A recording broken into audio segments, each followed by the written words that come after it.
안녕하세요.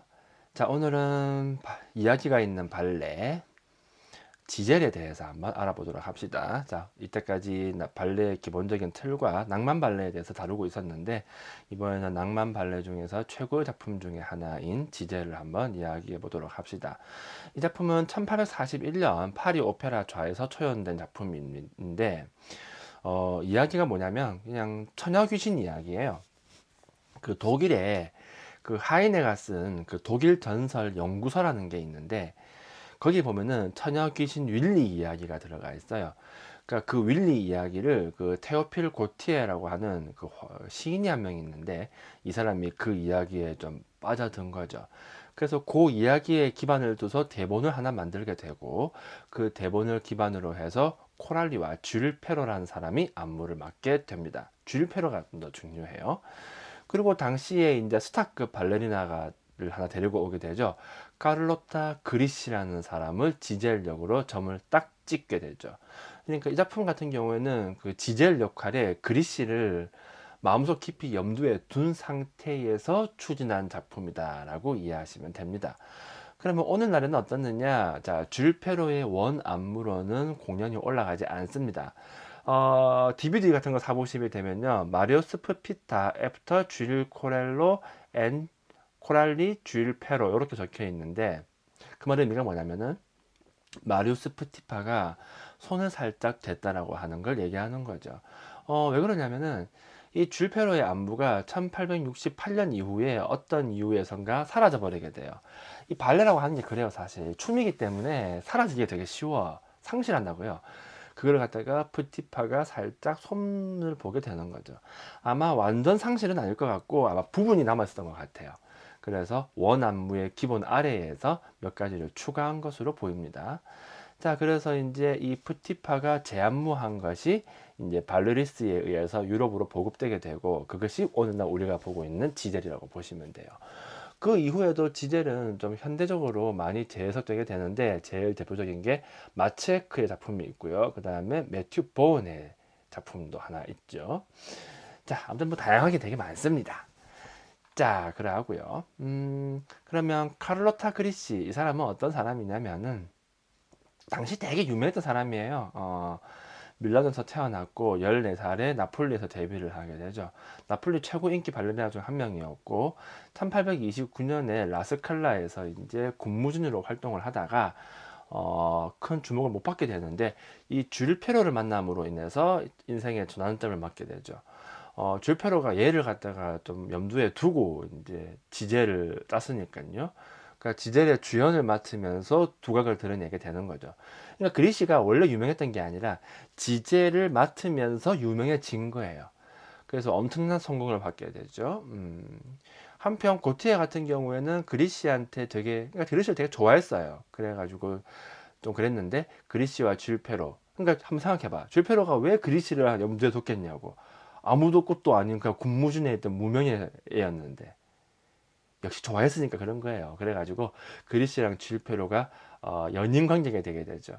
그 연인 관계를 이제 고티에가 바라보면서 막 마음이 아파가지고 하게 되는 거죠. 뭐 그러한 삶이라고 보시면 그러한 관계라고 이해를 하시면 됩니다. 자, 뭐든 약간의 막장이 좀 들어가줘야 재미가 있다고 하는 거죠. 지젤의 줄거리는 뭐 간단합니다. 자, 1막부터 보자면은 한 마을에 그 평민 처녀인 평민이에요. 지젤이 있는데 얘가 알브레히트와 사랑에 빠지게 되죠. 근데 이 알브레히트는 귀족이에요. 그리고 결혼한 사람도 있었죠. 약혼자가 있는데 이 나쁜 놈이 지젤을 갖다가 꼬시는 거예요. 이러한 사실을 알지 못하는 지젤은 알브레히트한테 마음을 열게 되죠. 자, 한편 마을에 또 다른 청년인 힐라리온이라는 애가 있는데 얘는 지젤을 너무 좋아하는데 지젤이 알브레이트한테 가버리니까 가슴이 너무 아파가지고 질투하게 되죠. 그러다가 우연히 알브레이트의 약혼자인 바틸드와 그의 아버지가 마을 주변으로 사냥을 오게 된 걸 알게 됐고 그때 힐라리온이 알브레이트가 귀족임을 알게 됩니다. 그러니까 만나러 갔을 거 아니에요. 그래서 힐라리오는 기회를 다 엿보고 있다가 모두가 있는 곳에서 알브레이트의 정체를 밝히게 되고 이때 바틸드와 알브레이트의 약혼 관계까지 밝혀지게 되죠. 그래서 너무 충격받은 지젤은 이성을 잃어가지고 실성해서 미쳐가지고 죽게 됩니다.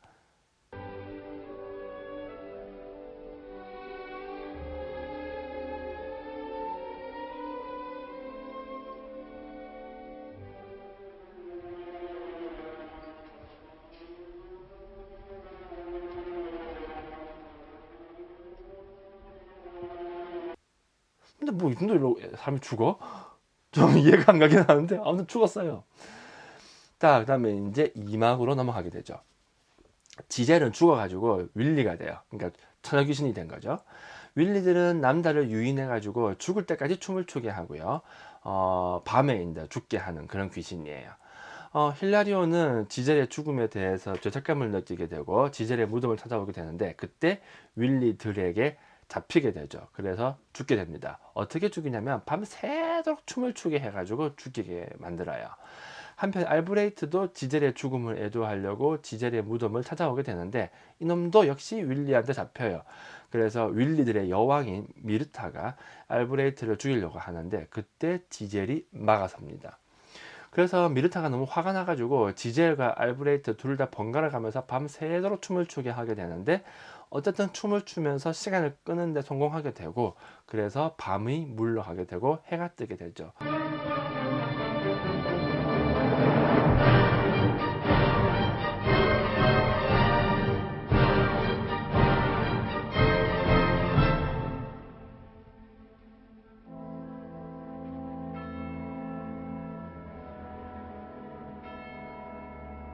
꽃기어 하는 거예요. 꽃기어 하는 순간 윌리들은 물러나게 되고 지젤도 알브레이트를 지킨 채 이별을 고하며 떠나게 된다. 바로 그런 내용이죠. 지젤은 정말 불쌍하다, 그죠? 자, 그러면 정말 그런 불쌍한 여자, 그 정도에서 이 이야기가 그칠 것 같아요. 자, 이 이야기가 담고 있는 무서운 내용을 한번 해설해 보도록 할게요. 자, 이 내용을 알고 지젤을 보면은 되게 재밌어요. 일단 첫 번째로, 지젤 같은 경우에는 마임과 춤이 혼재되어 있는 그 고전기 발레의 전형적인 모습을 보여줍니다. 왜냐면은 마리우스 푸티파의 영향으로 볼 수가 있겠죠. 마리우스 푸티파가 누구냐? 이건 다음에 한번 따로 찍어가지고 한번 올려보도록 할게요. 그때 한번 보도록 하시고요. 지젤과 라실피드는 여러 가지 면에서 좀 유사점이 되게 많아요. 요정이 나오는 거니까요. 그리고 초창기에는 남성의 역할을 굉장히 많이 좀 축소시키게 되죠. 하지만은 뒤에 라시필드도 그렇고 지젤도 그렇고 남성 무용수의 역할이 많이 끌어올려지게 됩니다. 그리고 여성 무용수 같은 경우에는 항상 연약하고 아름다운 여성 주인공의 이미지를 형성해야 돼요. 그래서 지젤에 좀 잘 맞는 그러한 형태의 무용수가 있어요.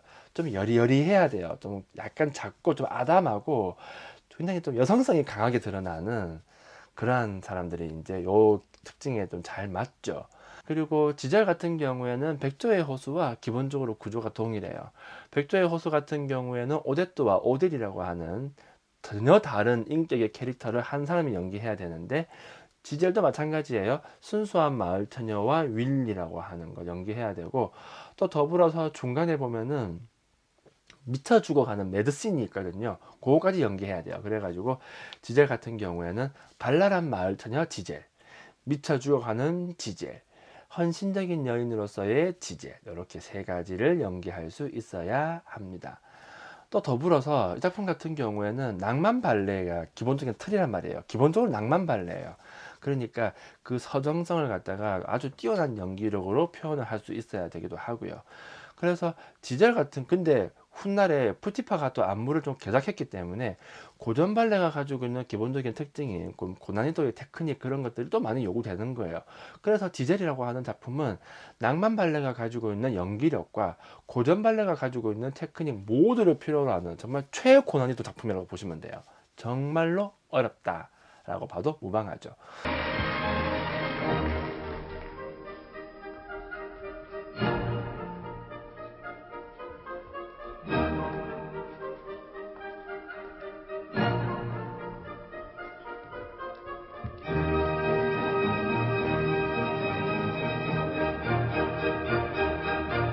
실제로 그 초연 당시에 그리시만 본다 하더라도 그리시는 당시에 테크닉 그러니까 테크닉으로 제일 유명했었던 탈리오니의 스타일과 정반대인 그 서정미 넘치는 스타일로 유명했었던 파니 에슬러라는 사람이 있었는데, 이 두 가지의 스타일을 갖다가 잘 조화롭게 해석한 사람으로 유명했었어요. 그러니까 한편으로는 서정미 넘치면서 또 적당히 테크닉적인 부분도 잘 하고 있었던, 어떻게 보면 좀 어중땡이긴 한데 그냥 잘 조화했다고 볼 수 있겠죠.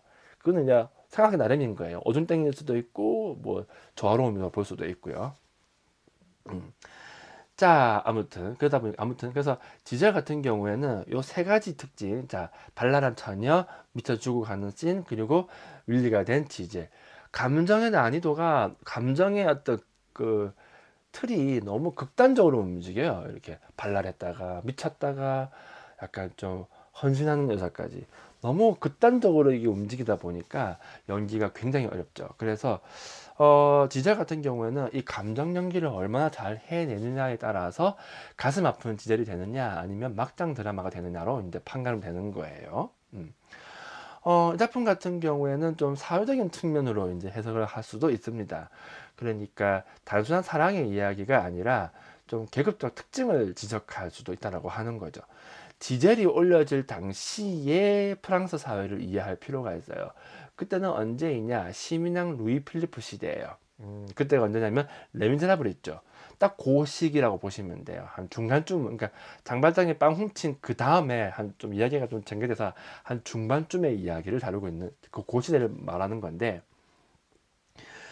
그 당시에 이제 부르주아가 가지고 있는 어떤 기본적인 특징과 정치적 타협에 대한 어떤 은유, 그런 식으로도 이 작품을 읽어내기도 해요. 자, 그럼 어떤 식으로 이루어지냐면은 봅시다. 먼저 1막을 봐요. 지젤이 살고 있는 마을이 있죠. 그곳은 이제 농촌이고 공동체적인 어떤 서민의 삶이 있는 그런 곳이에요. 포도 수확장에 다 같이 몰려가서 춤을 추고 그렇게 다 같이 수확을 하는 그러한 이야기가 들어가 있다고 하는 거죠. 거기에 알브레이트가 참여한다라고 하는 거는 공동체 내로 받아들여 줬다라고 하는 사실을 의미하게 되죠. 하지만 또 다른 한편으로 그 1막에 나오는 매드씬 있잖아요. 아주 비극적인 매드씬. 이 장면 같은 경우에는 당시 귀족들이 보여준 너무 지나친 폭력성 그리고 잔악성 같은 것들을 보여주기도 하죠. 알브레이트 같은 경우에는 귀족이면서 그리고 또 이미 결혼한 여자가 있으면서 지들에게 접근한 거예요. 나쁜 놈이야 이놈이고. 왜냐면은 지는 어차피 귀족 여성이랑 결혼을 할 계획이었잖아요. 그러면 얘 입장에서 지젤은 어떤 사람이겠어요? 그냥 잠시 뭐 노는 정도의 느낌밖에 안 된단 말이죠. 그런데 지젤 같은 경우는 어때요? 자기는 거기 자기 인생 모든 걸 다 걸어버린 거야. 그러니까 너무 큰 충격에 이제 죽음을 맞이하게 되잖아요. 그죠? 그러니 당시 어떤 부르주아나 아니면 귀족들이 얼마나 좀 폭력적이고 좀 잔악했는가, 일반 서민들을 대하는 태도 같은 것들이, 그런 것들을 슬쩍 보여주기도 하죠. 실제로 그 루이 필리프 당시에 그 부르주아들 같은 경우에는 그러니까 노동자 계층하고 굉장히 좀 큰 충돌을 일으키게 됩니다. 그 충돌로 인해서 나중에 이제 다른 혁명이 터지게 되는데, 뭐 그러한 측면들이 너무 잘 드러나지 않나, 뭐 그렇게 생각이 되네요.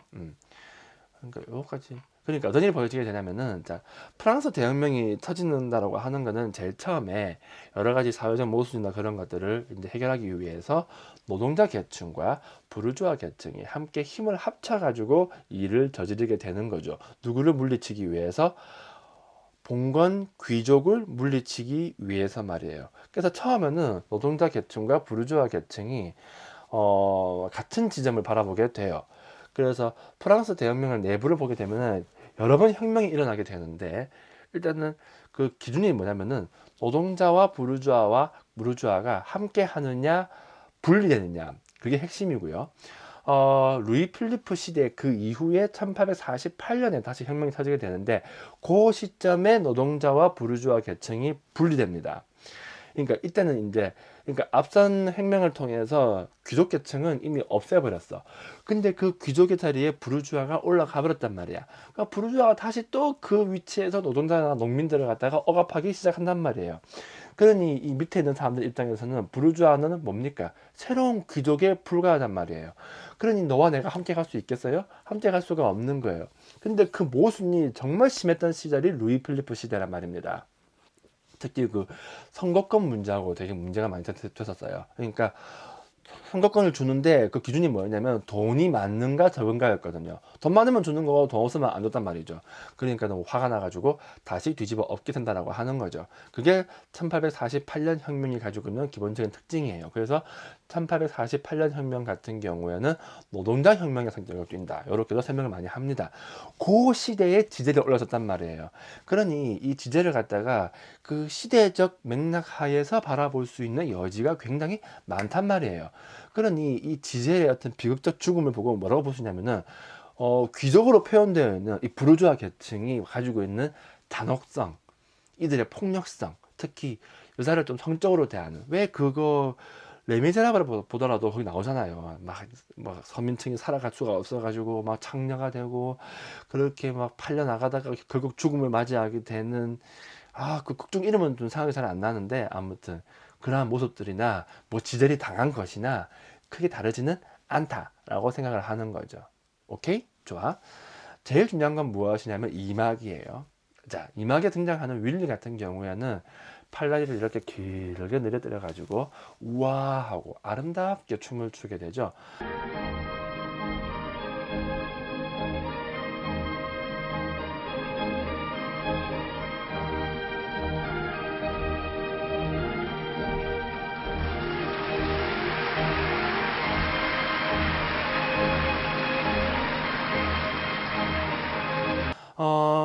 이 작품에서 나오는 기본적인 어떤 좀 귀족적인 면모가 가장 잘 드러나는 장면인데 재밌는 게 뭐냐면은 정말 아름답지만은 기본적으로 악한 것이에요. 선한 것이 아니라는 거지. 그래서 윌리는 정말 귀족적인 아름다움을 품고는 있지만은 악령이다라고 보는 거죠. 역시 뭘 지칭하는지 잘 알겠죠. 그리고 윌리의 춤은요, 자신의 의지에 의한 춤이 아니에요. 촉박된 춤이죠. 나 자신을 제어하지 못한 채 윌리의 여왕인 마르타에 의해서 속박당한 채로 춤을 추게 되고 그렇기 때문에 1막에서의 지젤과 2막에서의 지젤은 완전 다른 성격을 띠게 되죠. 1막에서의 지젤은 마을 공동체에서 자유롭게 자신의 의지에 의해서 춤을 추는 지젤이라고 한다면은 2막에서의 지젤 같은 경우에는 마르타에 의해서 속박된 춤을 출 수밖에 없는 그러한 존재가 된다는 거예요. 정말 아름답기는 하지만은 속박된 사람들, 자유를 박탈된 사람들, 그게 누구겠어요? 그 사회 내에서. 그래서 윌리들 같은 경우에는 굉장히 아름답지만은 좀 섬뜩한 무서움을 자아내는 그런 특징을 가지기도 해요. 감정도 사라지고 개인적 구별도 사라지고 오로지 동일성만을 지배하고 있는 그러한 것이 동일성만을 모든 것을 지배하고 있는 그러한 윌리의 세상은 굉장히 차갑죠. 그리고 엄격해요. 자, 이러한 윌리의 목적은 무엇이냐? 아주 간단합니다. 복수예요. 누구에 대한 복수입니까? 남자에 대한 복수가 강하게 드러난다고 하는 거죠. 여기 되게 또 재밌는 부분인 거예요. 자, 남자에 대한 차가운 복수는 이 당시의 역사적 맥락 안에 있었던 어떤 기억을 일깨우게 되죠. 자, 그냥 얘기할게요. 자, 혁명기 당시에는 그 행동주의 여성들이 굉장히 많았었어요. 그래서 되게 재밌는 게 되게 좀 재밌는 현상이 하나 일어나게 되는데 그 대부분의 크고 작은 시위들이 되게 많이 일어나게 되는데 그 시위를 이끌어내는데 큰 역할을 한 여성들이 굉장히 많았단 말입니다. 그래서 여자들이 막 뜨개질을 하면서 막 앞서 나가고 막 앞서 나가서 남자들아 가자 하면서 앞서 나가고 그러다가 이제 우 하고 이제 일어나게 되면은 이제 남자들이 이제 줄을 잡게 되는 그러한 형태를 많이 띄었단 말이에요. 이게 이제 초기 페미니즘의 시초가 됩니다. 그러니까 프랑스에서 이렇게 스타트를 끊게 되고 이게 유럽에서 발전하기보다는 미국에서 이제 발전을 하게 됩니다. 자, 그래가지고 당시에는 복수의 여신이다라고 하는 표현을 많이 쓰기도 했었어요. 그러니까 시위가 일어날 때 제일 앞에 선 여성들을 보고 뭐 복수의 여신이다라고 하는 식으로 표현을 되게 많이 했었죠. 그래서 그 초기 페미니즘의 어떤 면모를 잘 보여주는 그 행동주의 여성들 같은 경우에는 약간 좀 분노에 휩싸여 있는 좀 피억압자 약간 그런 느낌을 좀 많이 주게 되고, 그들의 기억이 윌리의 어떤 군무를 통해서 상기되는 거예요.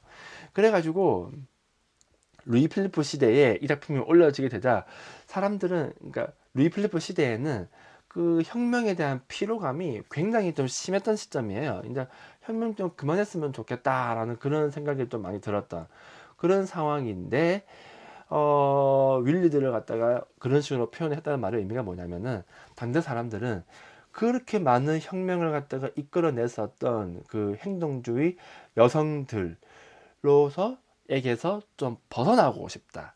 이제 복수의 여신들에게서 좀 벗어나가지고 좀 평화롭고 또 화해가 있는 그러한 삶을 살아가고 싶다라고 하는 생각이 윌리 속에 살짝 담겨 있는 거예요. 그래서 윌리는 어떠하냐? 좀 차갑고 복수, 남들을 없애고 싶어 하는 그러한 모습으로 그려지게 된다라고 하는 거죠. 그러니 당시의 사람들이 좀 행동주의 여성들을 바라보았었던 그 시선이 윌리에게 그대로 담겨 있다라고 봐도 무방하죠. 또 한편으로 윌리 같은 경우에는 경건하지 못한 여성들이라고 하는 의미를 가지기도 해요. 네, 그런 건 안 하고 막 나대고 설주 다니고 그런 모습들이 좀 꼴보기 싫었던 거예요. 그러니까 그런 것들도 윌리에다가 살짝 담아내기도 하죠. 윌리에는 한 가지 의미가 더 있는데, 지네들끼리 집단으로 몰려다니면서 남자들을 죽이는 모습을 보고 있으면 마치 여성들 내에서 성적 만족을 얻는 약간 동성애적인 면모가 드러나지 않는가, 그렇게도 바라볼 수가 있습니다. 그래가지고 윌리들 같은 경우에는 약간 좀 성직자들 있잖아요. 그런데도 좀 적대적인 모습을 많이 드러내기도 하고요. 뭐 그러하죠. 그런데 지젤이 어떻게 해요? 알브레이트를 구하기 위해서 막아서잖아요. 그러니까 지젤이 보여진 뭐 용서, 화해 그런 것을 통해서 어떤 윌리들의 모습을 살짝 변화를 주기도 한다는 거죠. 그래서 마르타와 밀리들 같은 경우에는 알브레트를 죽이고자 하지만 지젤은 이 사람을 살리기 위해서 최선의 노력을 다하게 되죠. 그때 이루어지는 그랑 파르데가 올려지게 되는데, 음악이 아다지오예요. 왜 아다지오냐면은, 자, 윌리가 사람을 죽이는 방식은 계속 춤을 추게 해가 죽이는 거예요. 그러면서 지쳐가 죽이게 된단 말이지. 그러면 알브레트를 살리려면 어떻게 해야 되겠어요? 춤을 어떻게 춰야 돼? 느리게 춰야 되는 거예요.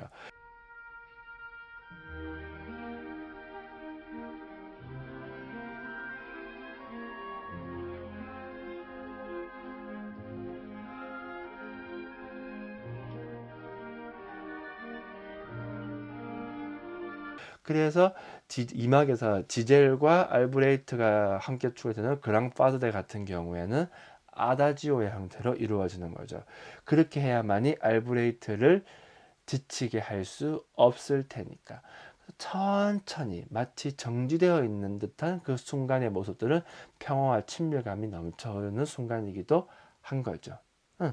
그래서 지젤 같은 경우에는 당시에 좀 바라보는 어떤 이상적인 여성의 모습, 그렇게 봐도 큰 무리는 없을 겁니다. 그러다가 다시 또 바리에이션에서 속도가 빨라지는 순간이 있기도 해요. 그 순간은 마르타에 의해서 종속된 채 춤이 이루어지기 때문에 자신의 의지가 없거든요. 그러니까 다시 또 빨라졌다가 다시 지젤이 다시 또 알브레트를 구하고 싶으면 다시 또 살 늦어지기도 하고, 그런 식으로 이제 춤을 이제 길게 늘려뜨려 가지고 새벽에 오게끔 만들어 나가는 그러한 형태라고 보시면 되는 거예요. 자, 이게 바로 지젤이라고 하는 작품이 가지고 있는 기본적인 특징이다, 이해를 하시면 됩니다. 이 작품 같은 경우에는 좀 간단하게 보기에는 너무 많은 내용을 담고 있기 때문에 좀 자세하게 한번 살펴봤어요. 자, 아직도 우리는 고전 낭만 발레를 더 많이 살펴봐야 됩니다. 다음에는 이제 코펠리아에 대해서 한번 이야기를 해볼까 합니다. 자, 그러면 이제 지젤은 이 정도에서 마무리하도록 합시다.